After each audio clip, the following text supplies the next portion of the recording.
Welcome back to another episode of Rock Boys Football. Jedd Fisch, the Washington Huskies, coming off a bye, heading on the road to play the hottest team in all of college football, the Indiana Hoosiers. And I'll put my hand up. Sometimes in life you're wrong. I unfortunately am wrong more than I would like. I was dead wrong about this Indiana team. I was one of the idiots that went through the early parts of 2024 and said, "Hey, I like what I'm seeing on the football field from this Indiana team. I want to see them play some better football teams." And I said before that Nebraska game, we'll figure out how good Indiana is after that Nebraska game. Well, I think it's fair to say we figured it out. 56-7 Indiana wins. Really excited to get into this Indiana team. They're just a legitimately really good college football team. Shout out Kirk Cignetti. What he's done with this Indiana program, I don't think there's a more impressive head coaching job we've seen in 2024 than what you're seeing in Bloomington, Indiana. Now, before we get into it, as always, I think most importantly, let it fly in the comment section. The Indiana fans, Washington fans, and specifically the Indiana fans, y'all can let me hear in the comment section. I certainly deserve it. Was doubting this Indiana team. Y'all let me know in the comment section. Appreciate you guys rocking with it. If y'all do enjoy the content, consider subscribing to the channel. Without further ado, let's get into this. And I want to start this Washington team. I think it's a solid team. They played a bad football game against Iowa, but you look at the body of work for Washington, they've been a more impressive team than a lot of people give them credit for coming into this football game 4-3. Now there are some issues and question marks that we have to address with Washington, but I think on aggregate, I think this is one of the more underrated teams we see in the country. Now you start with Indiana. Let's start on the offensive side of the football. You look at the numbers and let's start with the quarterback play. I think the biggest storyline coming in, Kurtis Rourke out indefinitely with the hand thumb injury, Tayven Jackson going to be the starter. The most frustrating aspect about this football game is hearing some people in the national media. It's a big deal. Like Kurtis Rourke has played really good football. You're going to your quarterback too, but they're acting like Tayven Jackson is just some sort of scrub.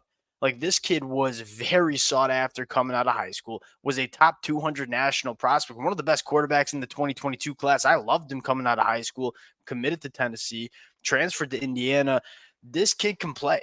And I don't know if he can play as good as Kurtis Rourke. I don't know if he'll look as comfortable as Kurtis Rourke running this Indiana offense. This kid is extremely talented. And you got to give so much credit to Coach Sinceri, Coach Shanahan, like how they've constructed this offense. It's really freaking easy on the quarterback. And I'm not taking anything away from Kurtis Rourke, but they have constructed an offense that is making a lot of quarterbacks look just really comfortable running this offense. There's a lot of easy reads, there's a lot of easy access throws. Tayven Jackson, in my opinion, has all the ability in the world to run this Indiana offense and have a lot of success doing so. This kid's extremely talented, 6'5", 220, big time arm. And, we saw him come in to that Nebraska football game. He went 7 of 8 for 91 yards and 2 touchdowns. And so people are putting a lot into Kurtis Rourke not being healthy, and no doubt it's a storyline.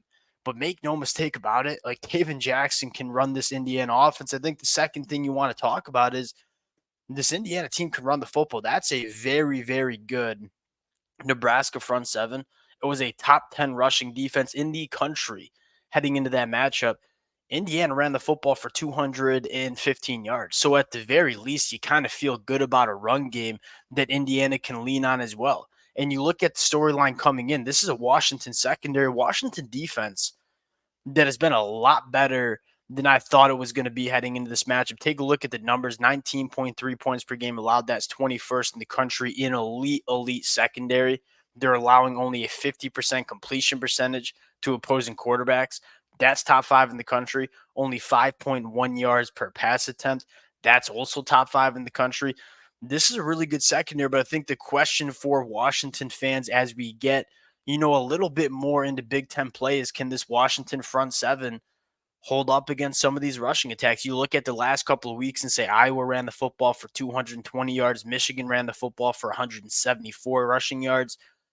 If you're Indiana coming into this football game with a backup quarterback, you probably want to lean on this ground attack, which showed you against Nebraska. It can run the football against some really good front sevens. I think Justice Ellison, I'm a Wake Forest alma mater. He transferred to Indiana from Wake Forest. This kid can play. He can play at Wake Forest. He can play at Indiana. And you got some dangerous weapons on the outside, I think, headlined by Elijah Surratt. I think this is a very impressive Indiana offense. And I think the big question mark heading into this one is, how much does Coach Signetti ask Tayven Jackson to attack a really good Washington Husky secondary? And how much does this Indiana team kind of make this a Big Ten football game and keep it on the ground and try to, establish the run against the Washington front seven that has been better than expected, right? We've talked about that with the Washington fans, but struggled the last 2 weeks against Michigan and Iowa. Now, flipping the sides here, in the Washington Husky fans, we've talked about this. The discrepancy between points per game and yards per play continues to be a problem. And what we mean by that is Washington has had plenty of success moving the football on opposing defenses. They are averaging 6.5 yards per play. That's 19th best in the country. Now, the problem is they are not putting points up on the scoreboard, only averaging 22.3 points per game. That's 89. Special teams has been a problem. Turnovers in the red zone has been a problem. If you're Washington, if you want to win these kind of football games, you have to make sure you are executing in the red zone. Because at a certain point, yeah, you can move the football as much as you want, but if you're not reflecting that with points scored on the scoreboard, it don't really matter. And so for Washington, I think the big thing is, can you execute in the red zone? I think more importantly, kind of lean on the run game a little bit more. And this has been something I've talked about a lot for Washington. Only run the football 45% of the time, which is 109th in the country. But I think they have one of the better running backs, not only in the Big Ten, but quite frankly in the country in Jonah Coleman. You take a look at Jonah Coleman, even against Iowa, when this Washington team really struggled on offense. I mean, Jonah Coleman had 8 carries for 90 yards. Like, if there's been consistently one bright spot for this Washington offense, it's been what Jonah Coleman has been able to do with the football in his hands. He's averaging 7 yards per carry. He's forced over 40 missed tackles forced. He's averaging 5.5 yards after contact per carry.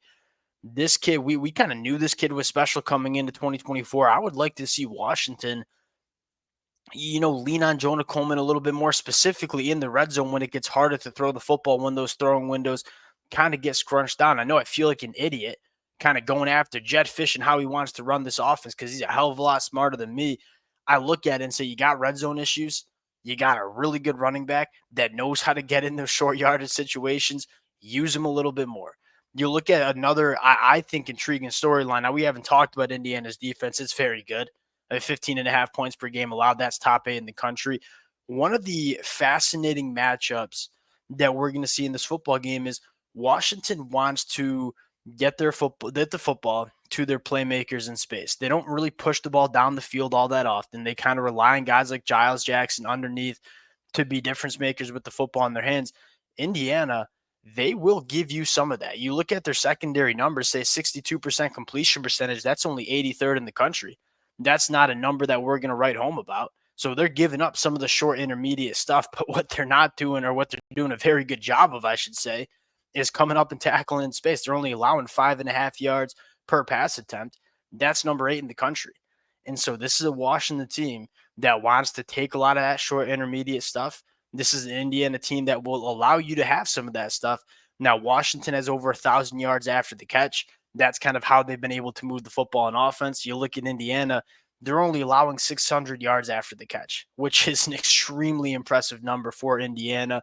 One of the storylines in this football game is, Jedd Fisch, I think they're going to stick to their plan, and that is get the football out quickly, on time to your playmakers, let them operate after the catch.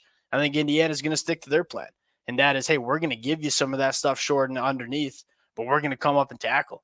Does Indiana tackle these athletes in space? Probably one of the biggest storylines that we see in this football game. Getting into the pick here, I think, yeah, Indiana at home, 7-point favorites. I think you have to go Indiana. Like, I at a certain point, and the Washington fans know I love this Washington team. I think they are, and I think that's why you see a spread like this. Like, this Washington team, Vegas is telling us they think this is a pretty good football team. You got to go with Indiana for a couple of different reasons. One, it's just a good football team that's really complete, doesn't have a lot of holes. I'm not going to panic about having the quarterback to Tayven Jackson playing, because I'm pretty confident he can play. I think most importantly, there's one team in Indiana that's been making it happen on the football field, leading to wins. And then this Washington team, although they've been really good, they're sitting at a 4-3 record for a reason. I'm going to trust a team that is seemingly figuring out how to win football games. That's the Indiana Hoosiers. I'm done. I'm done sleeping on Indiana. This is this is a really impressive performance that I saw against Nebraska. Give me the Hoosiers to cover the number. Going to be a really fun game again. This Washington team much better than their 4-3 record. This Indiana team is as legit as it gets. Fired up for this one. Appreciate you guys rocking with it. If y'all do enjoy the content, consider subscribing to the channel. We'll talk to y'all later.